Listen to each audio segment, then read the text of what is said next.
باندی سے کہا یہ آگ تیرے سامنے ہے جلتا ہوا تیل، موسیٰ کے رب کو مانیں گی تو پہلے تیری بچیوں کو جلاؤں گا پھر تجھے جلاؤں گا، اور اگر مجھے رب مانیں گی تو تیرے گھر کو سونے چاندی سے بنا دوں گا، تیرے گھر کو سونے چاندی سے بھر دوں گا۔ اللہ کا پا لینا یہ میری آپ سب کی معراج ہے، اور اللہ کو کھو دینا میرے آپ سب کے لیے ہلاکت اور تباہی ہے۔ سنو سنو اس نے کیا کہا۔ اللہ نے اپنی محبت کو ماں سے تشبیہ دی ہے، باپ سے نہیں دی، اور چھوٹا بچہ زیادہ ممتا کو لیتا ہے۔ وہ کہنے لگی فرعون یہ تو میری 2 ہیں، میری 100 ہوتی تو اللہ کے نام پہ آج میں قربان کر دیتی۔ فَاقْضِ مَا أَنْتَ قَاضٍ، کر جو تجھے کرنا ہے۔ تو پاگل ہو گیا، غصے میں کہنے لگا اس کی بڑی بیٹی کو ڈال دو۔ تو انہوں نے اس کو یوں ٹانگوں سے پکڑا اور وہ چیختی چلاتی ہوئی تھی۔ ماں کا ایک بول اس کی جان بچا سکتا تھا، اور پھر گھر جا کے توبہ کر لیتی۔ وہ کہتی یا اللہ مجھے معاف کر دے، میں نے کلمہ کفر کہا۔ اس کو ٹانگوں سے پکڑا ہوا ہے، اس کے ہاتھ نیچے جھول رہے ہیں، اور وہ اماں بھی کہہ رہی کہ مجھے بچا لو۔ ماں نے اپنی آنکھوں سے بچی کو تیل میں یوں ڈوبتے دیکھا، اور پھر وہ ابھری جیسے مچھلی تلنے کے لیے، جیسے مچھلی تلی جاتی تو باہر آ جاتی، اوپر آ جاتی، تو وہ ایسے بلبلے اٹھ رہے تھے۔ وہ ایک ہی لمحے میں اس کی تو جان گئی، ایک آنسو کا قطرہ اس نے نہیں نکلنے دیا اپنی آنکھوں سے، اور اپنے دل کو جب مضبوط کیا تو میرے رب کی غیرت، میرے رب کی رحمت محبت حرکت میں آئی۔ اللہ نے ماں کی آنکھوں سے پردہ ہٹا دیا، اور ماں نے اپنی بیٹی کی روح کو نکلتے دیکھا، اور وہ کہہ رہی ہے اصبری یا ام فإن لک من الأجر کذا وکذا۔ ماں جی ڈرنا نہیں، صبر کرو، جنت تیار ہے، جنت تیار ہے، خوش رہو۔ معصوم بچی کو تو پتہ بھی نہیں تھا کہ کیا ہونے والا ہے، اس کو پکڑ کے یوں ڈالا، اس کی تو آہ بھی نہ نکلی، اور وہ مچھلی کی طرح تلی گئی۔ اور پھر ماں کا کلیجہ پھٹا، اللہ نے پھر آنکھوں سے پردہ ہٹایا، اور انہیں اپنی بچی کی روح کو نکلتے دیکھا، اور وہ کہہ رہی اصبری یا ام فإن لک من الأجر کذا وکذا۔ ماں جی تھوڑی دیر کا صبر، جنت تیار ہے، جنت تیار ہے، جنت تیار ہے۔ اللہ کو پایا سب کچھ پایا، اللہ کو کھو دیا سب کچھ کھو دیا۔ جب اس کو پکڑ کے لے جانے لگے، اس نے فرعون کو دیکھا۔ فرعون اس کی آنکھوں میں آنکھیں نہیں ڈال سکتا، نظریں نیچے ہوں گی اس کی۔ کہنے لگی میری ایک بات مانو گے، میری ایک خواہش پوری کرو گے؟ فرعون نے پوچھا کیا؟ کہ جب میں بھی جل جاؤں تو میری اور میری بچیوں کی ہڈیوں کو اکٹھے دفن کرنا، باہر پھینک نہ دینا، دفنا دینا۔ فرعون نے کہا تمہاری یہ خواہش پوری کی جائے۔ انہوں نے کہا پیچھے ہٹ جاؤ، میں نے اللہ کو جان دینی، مجھے دھکا دینے کی ضرورت نہیں ہے، میں اپنے اللہ سے ملنے جا رہا ہوں۔ سبحان اللہ، جب اللہ مطلوب ہوتا ہے تو موت محبوب بن جاتی ہے، جب اللہ کی نافرمانی ہوتی ہے تو موت سے نفرت ہو جاتی ہے، مرنا عذاب نظر آتا ہے۔ وہ چھلانگ مار گئی، اللہ اکبر کا نعرہ لگاتی ہوئی، ہڈیاں اتڑ گئیں، گوشت اتڑ گیا، ہڈیاں باقی رہ گئیں۔ فرعون نے کہا ایک ہی جگہ ڈال دو، سب کو دفن کر دو۔ دفن 2000 سال کے بعد، بچوں بچیوں 2000 سال کے بعد، موسیٰ علیہ السلام کے 2000 سال کے بعد جناب رسول اللہ صلی اللہ علیہ وسلم دنیا میں تشریف لائے۔ 40 سال کی عمر میں نبوت ملی، 50 سال کی عمر میں معراج ہوا، 2050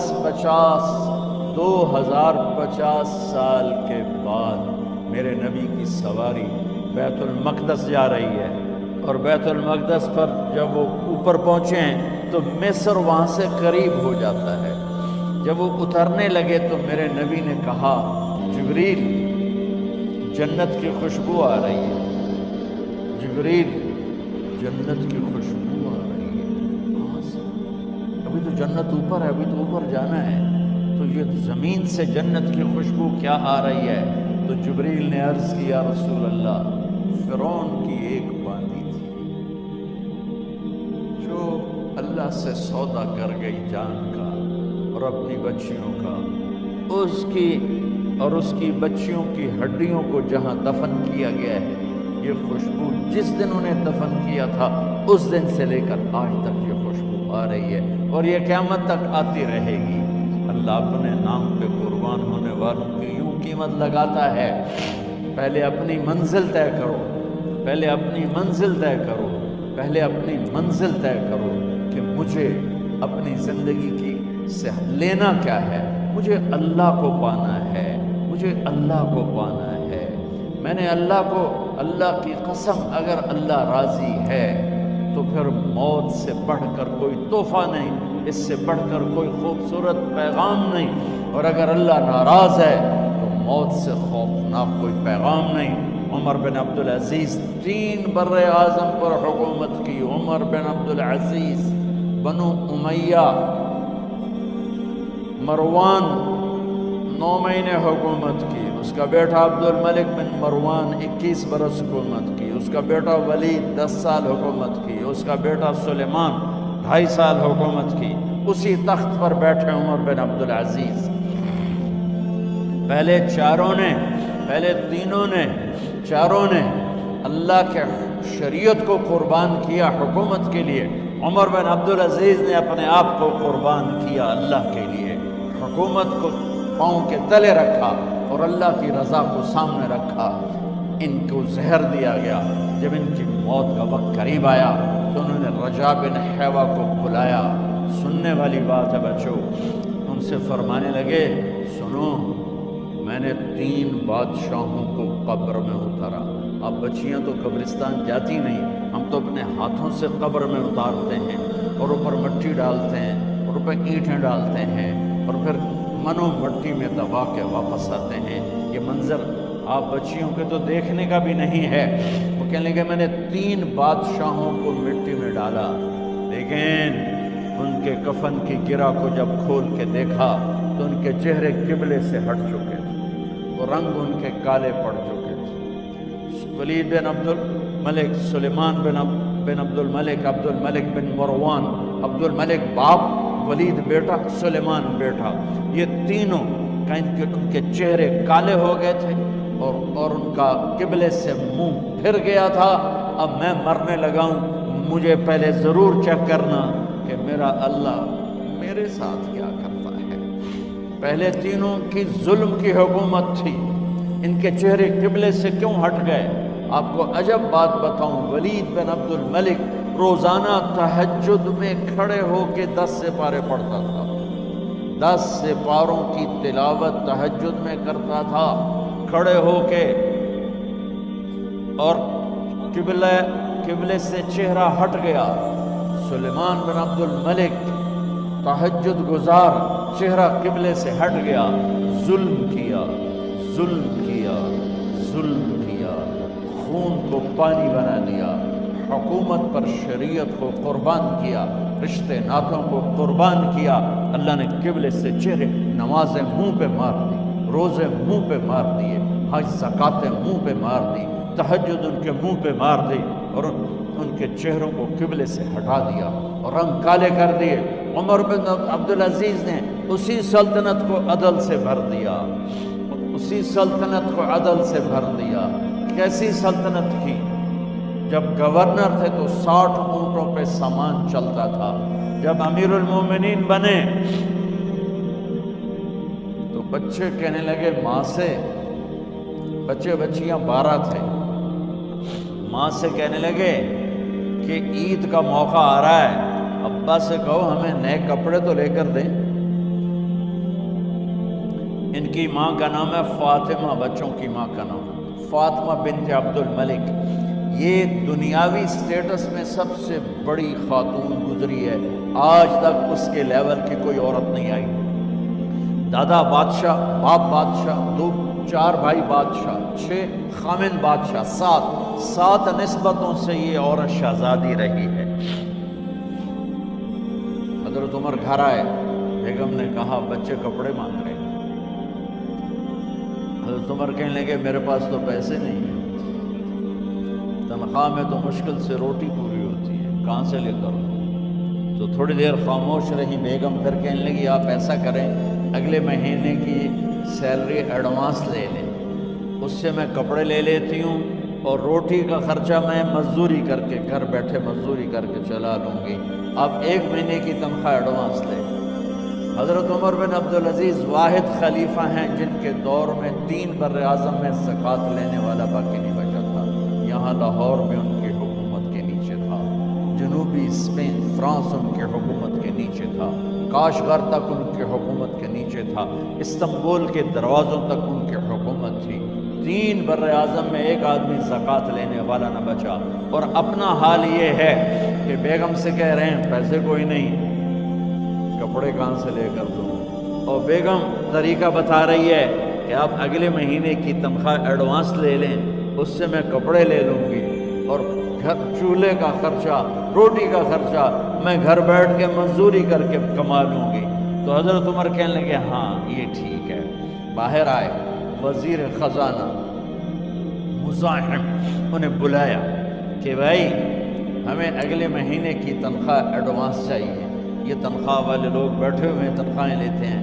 اس نے کاغذ قلم آگے رکھ دیا، کہا حضرت یہاں لکھ کے دے دیں آپ 1 مہینہ زندہ رہیں گے میں تنخواہ دے دیتا ہوں، آپ مجھے لکھ کے دے دیں آپ 1 ماہ زندہ رہیں گے میں آپ کو تنخواہ دے دیتا ہوں۔ چپ کر کے اٹھے، ایک لفظ نہیں بولے، گھر گئے۔ حضرت اپنی بیگم فاطمہ سے کہا بیگم بچوں سے کہہ دو کہ باپ کے پاس کپڑے لے کر دینے کی سکت نہیں ہے، اور خزانے ایسے بھرے پڑے تھے کہ زکوٰۃ لینے والا کوئی نہیں تھا۔ عید کی نماز ہوئی، نماز کے بعد جب ساری فیملی ملنے آئی اور بچے بھی ملنے آئے تو ان کو دیکھ کر ان کی آنکھوں میں آنسو آ گئے۔ کہنے لگے بچوں آج تمہیں دکھ تو ہوگا اپنے باپ پر کہ ایک جوڑا کپڑا بھی لے کر نہ دیا عید کا۔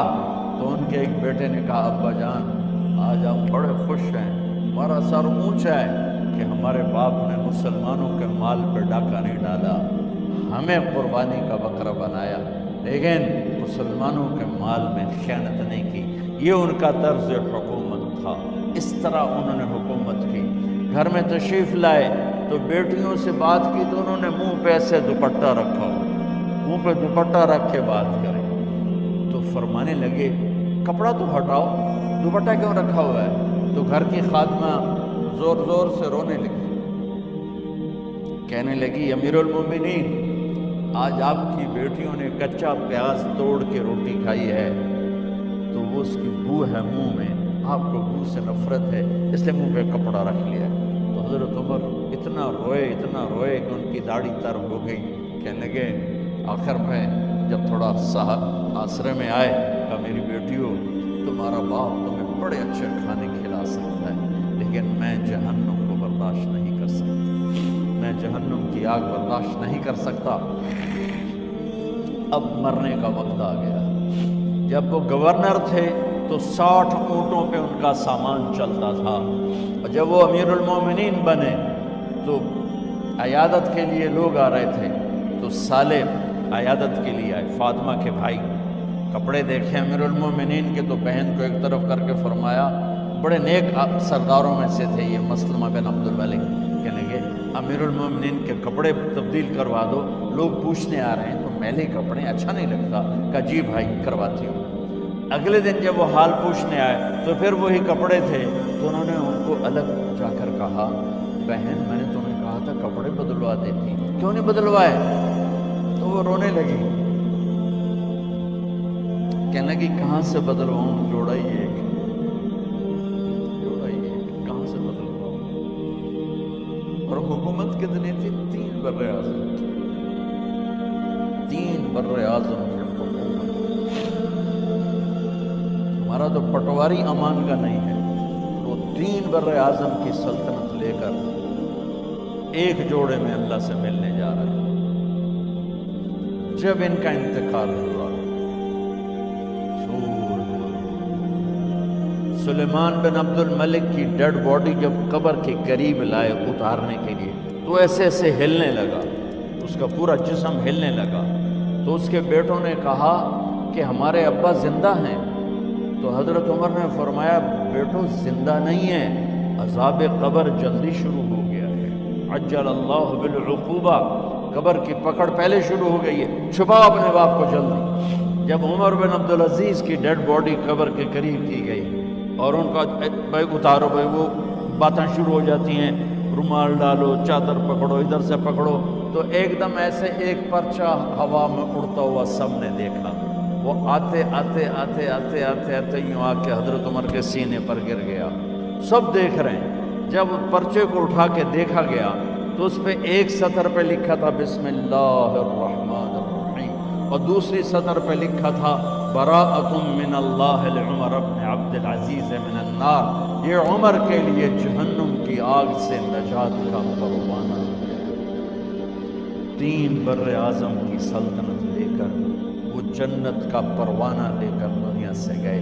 جب ان کو قبر میں اتارا گیا تو انہوں نے رجا بن حیوہ سے فرمایا تھا 3 بادشاہوں کے چہرے دیکھے قبلے سے پھر گئے، رنگ کالے پڑ گئے، مجھے تم نے دیکھنا ہے کہ کیا ہوتا ہے۔ تو رجا فرماتے ہیں جب میں قبر میں اترا اور ان کے کفن کی گرہ کو کھول کے